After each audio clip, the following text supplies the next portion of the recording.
How's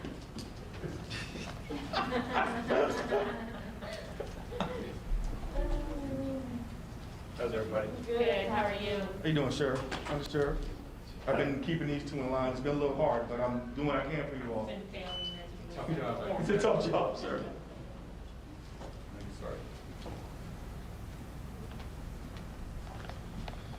Well, good afternoon, everyone. Thank you all so much for being here today.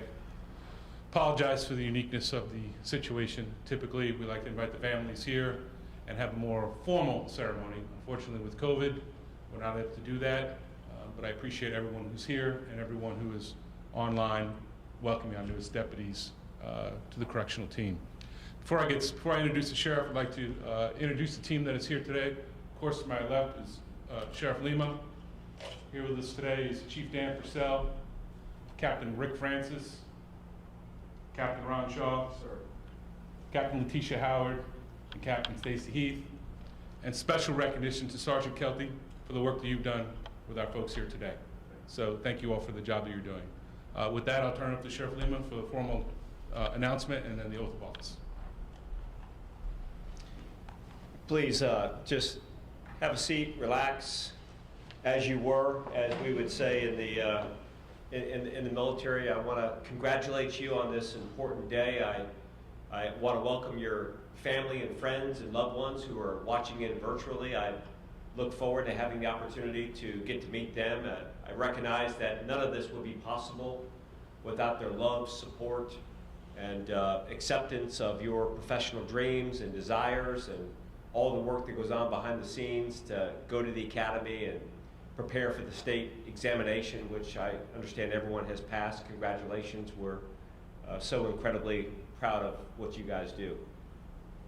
I'm going to talk a little bit about the history, actually a lot about the history of this great fraternity and profession that you are now entering here.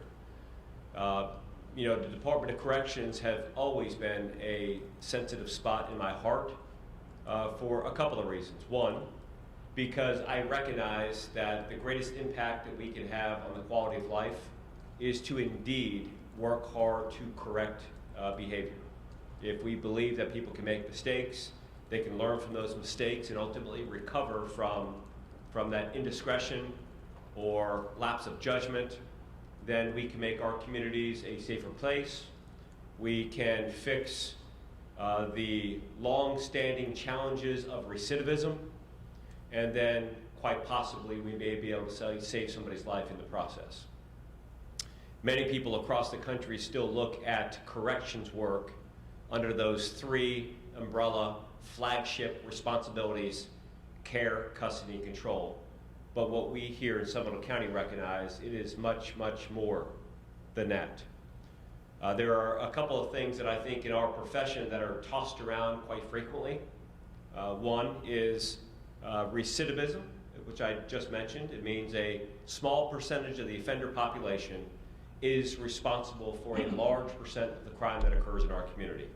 If we can identify that, and we know that, I think that the general public has an expectation that if you know that a small percentage of the population is responsible for a large percent of the crime that occurs, please do something to try to fix or correct that type of behavior.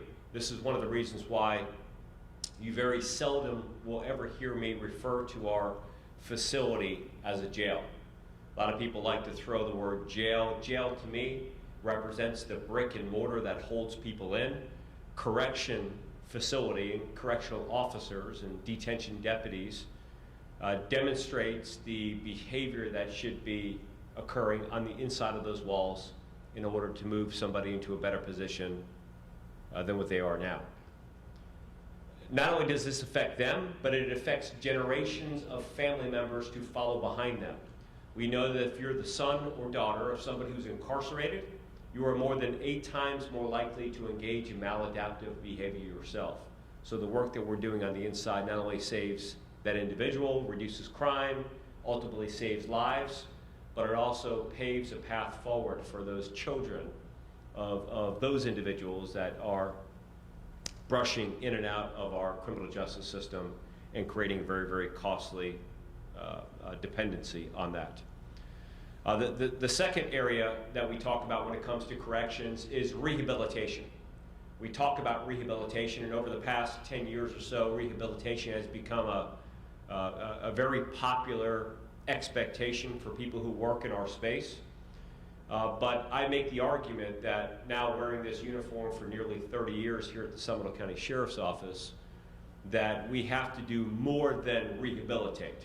Because in the purest sense, rehabilitation as a word to be defined means make what it once was. For some, they were never right in the first place.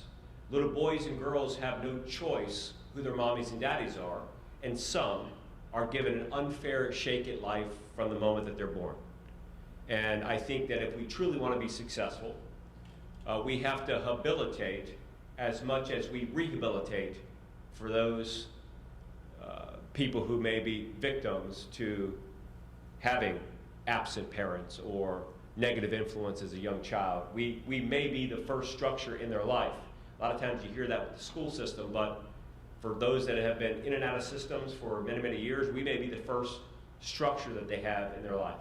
And it makes us feel good to see somebody's life transform in front of us. Most recently, you see the work that we're doing with substance use disorder, tied in with mental health, cognitive behavioral therapy. The work that the men and women at the Johnny Poe Correctional Facility is doing, it is being nationally recognized as a gold standard model across this country. And I'm incredibly proud of the work that is being done, that you will join the ranks of those fine men and women that are working on the inside. We talk a little bit about the office of sheriff, and it's important that you know this prior to taking an oath of office, because the office of sheriff is one of the oldest known existing public offices in history.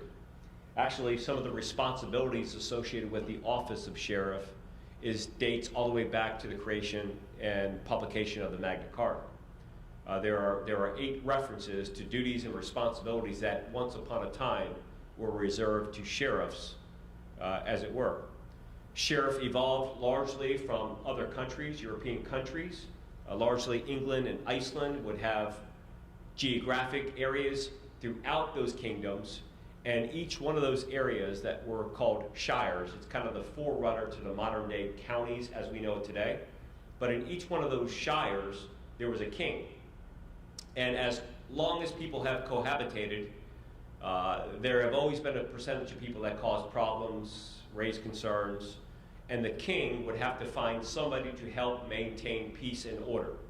The person that the king found, both in Ireland and England, was the reeve.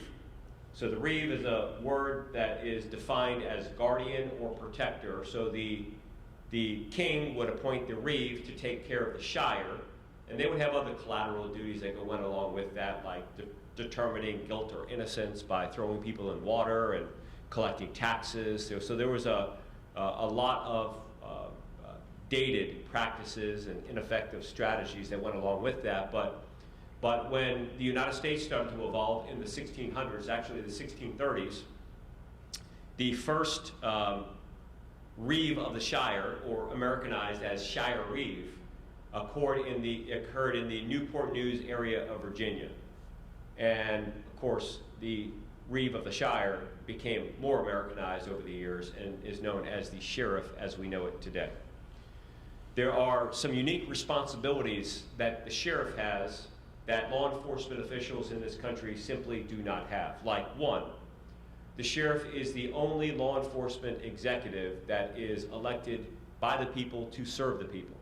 There's not another law enforcement official in this country at the highest levels of federal government, the middle levels of state government, or the municipal levels at city police departments that don't have at least one, in many cases multiple, defined supervisors or bosses. At the federal level, that occurs with the president and or somebody on the president's administration, whether it's a secretary or somebody else. At the state level, it's the governor or the majority of the governor's cabinet that guides and directs state law enforcement officials. And then, of course, at the city municipal police department, it's either a strong mayor or city manager that hires and then directs the chief of police to carry out the duties and responsibilities of that assignment. The sheriff is accountable directly to the people that they serve on a rotating electoral basis every 4 years, which provides a unique opportunity for a sheriff to implement the changes that need to be implemented without the red tape and bureaucracy that sometimes associates government. There are 4 fundamental responsibilities that the sheriff has. One of those are going to be very unique and germane to your assignment today, but I want you to know all 4 of them.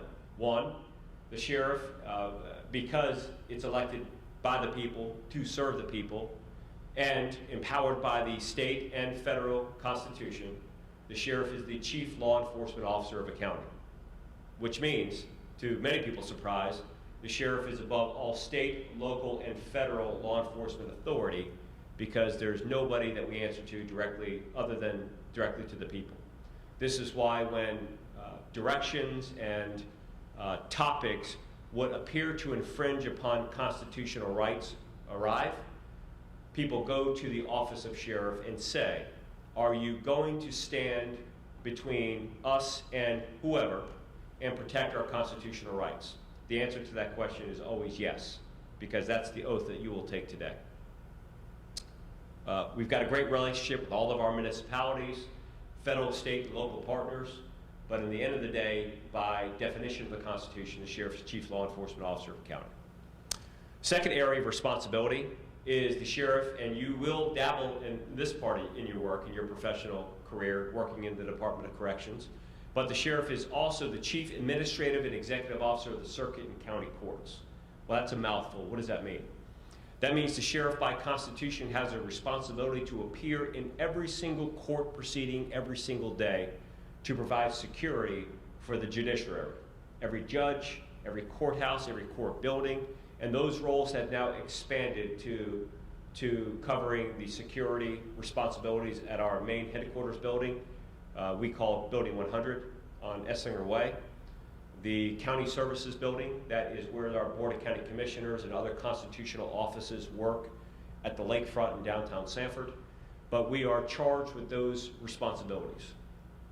In addition to that, the civil process is courts or judges, more specifically, judges order the sheriff to carry out certain functions on their behalf, like risk protection orders, replevins, child support, alimony, evictions, all of these civil processes. The judge will write that in a way where it orders the sheriff to carry out these duties and responsibilities. That's our role as being, or my role as being executive officer to the courts. So the second area of responsibility, the only 4, is to be the chief administrative and executive officer of the circuit and county courts of Seminole County. The third area, and this does not go through the Constitution, but it goes through a good, solid, effective working relationship with our Board of County Commission, is to run our county correctional facility, or to be the chief correctional officer of the county. That is a responsibility that is not outlined in the Constitution, but rather given to a county to administer. But in the 109-year existence of Seminole County, they have always turned to the sheriff to carry out the duties and responsibilities to serve as the chief correctional officer of the county. And as you know, we extend beyond those traditional expectations of care, custody, and control, and would never move away from our path. To the contrary, we've expanded it. You know that we're the only county in the state that does juvenile detention. We do that because we feel like we can make a positive difference for those children that are on the verge of delinquency or juvenile delinquents, and try to take those same principles that we use in the adult facility into the child facility to move them along. And then also somewhat with a shared responsibility between the Department of Corrections and the Department of Law Enforcement. One of the unique things that we have here, and I believe we're the only county in the state that does it, is we take on exclusive responsibility for county probation. County probation officers is a form of community corrections, and we do that simply because it connects the dots between the officers or deputies that are on the street, the time that somebody's incarcerated, And typically, when they're separated from the correctional facility, in many cases, they're left with some form of probation, either state or county probation. We do that in a very unique way here. So that's the third area of responsibility. The fourth area of responsibility, and probably most holistic and globally reaching, is the sheriff is the administrative executive that preserves the quality of life of a county. Okay? So the sheriff has a responsibility and a duty to be the chief peace officer of a county. So when you see the narrative across the country where some cities say, you know what, we're thinking about getting out of the policing business, or a city says, you know what, we're going in financial distress, we're not going to be able to afford to have police services anymore, the sheriff would have the constitutional responsibility to be the keeper of the peace for the county. And that's the fourth area of responsibility, is to maintain control, peace, and order within an area.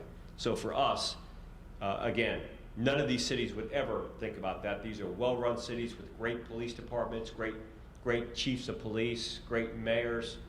But in the event that there was control that was lost within a city, it would be the sheriff's responsibility to step in and maintain control of those areas of responsibility. The reason why I give you kind of the long version of these responsibilities is I think that I was working here for maybe 15, 16, 17 years before I recognized that the process that you're about to experience, when you stand up, you raise your hand, you take this oath, you are actually transitioning into the sheriff themselves, or at least the sheriff's alter ego, because the law does not differentiate between the power that is invested in me as the 10th elected sheriff in the history of Seminole County to any person that I deputize.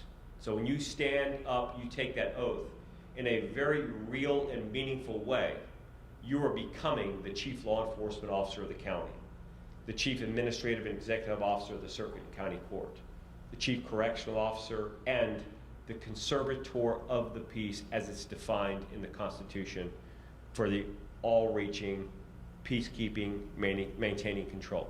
That's what this process and this ceremony represents. The agency that you're joining is a wonderful, innovative law enforcement or policing organization that embraces corrections and community corrections and our civilian ranks. Many people are surprised to learn that we have hundreds, actually more than 600 civilians that work here at the Seminole County Sheriff's Office. And there's not one role that is more or less effective. From day one, and at least a couple of you are here already with us, is you become part owners in our mission, our collective vision of the future and what we see our community being like, which is one of the reasons why it's not difficult for us to fill vacancies. You have some law enforcement agencies across the country, particularly in corrections, that have hundreds and hundreds, in some cases thousands when you're dealing with state organization vacancies, but yet we still attract and retain not only people, but the highest quality of people which are represented within the 5 of you. So congratulations. Great team. I'm so proud to have you join our ranks or transition into this new role. And if you would, please stand with me and prepare to take your oath of office. If you would raise your right hand. And as we do this, you're going to individually state your name. We'll start here and go all the way down. And then after you individually state your name, we'll all go back together again, okay? I. Christian Pastor.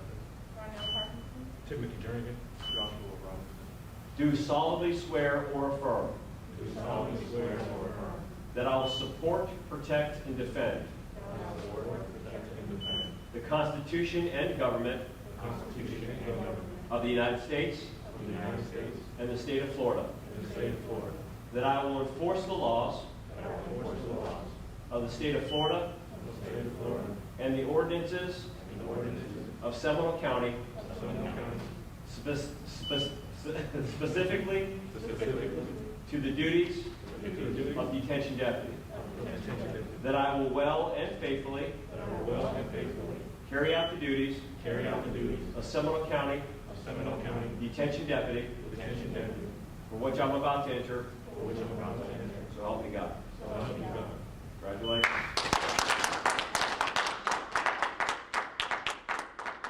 Are they going to do the individual badge pinning, or how's that going to work? Everybody's gonna pin at the same time together. We're going to do that now? Yes. Okay. So normally we have family members and loved ones and people to help you. So if you struggle with it at all, we'll have somebody come up and give you a hand. I know it's sometimes difficult to unzip it and get through those pinholes up there, but I'm sure somebody would be able to help us out if anyone needs help.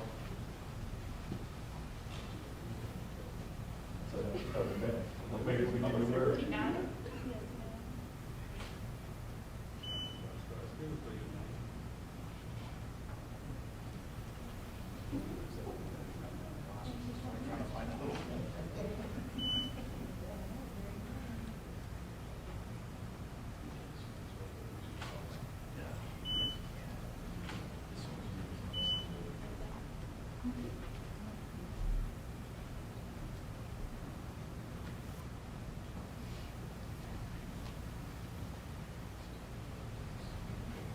So, congratulations. We're going to do some photographs in a moment. I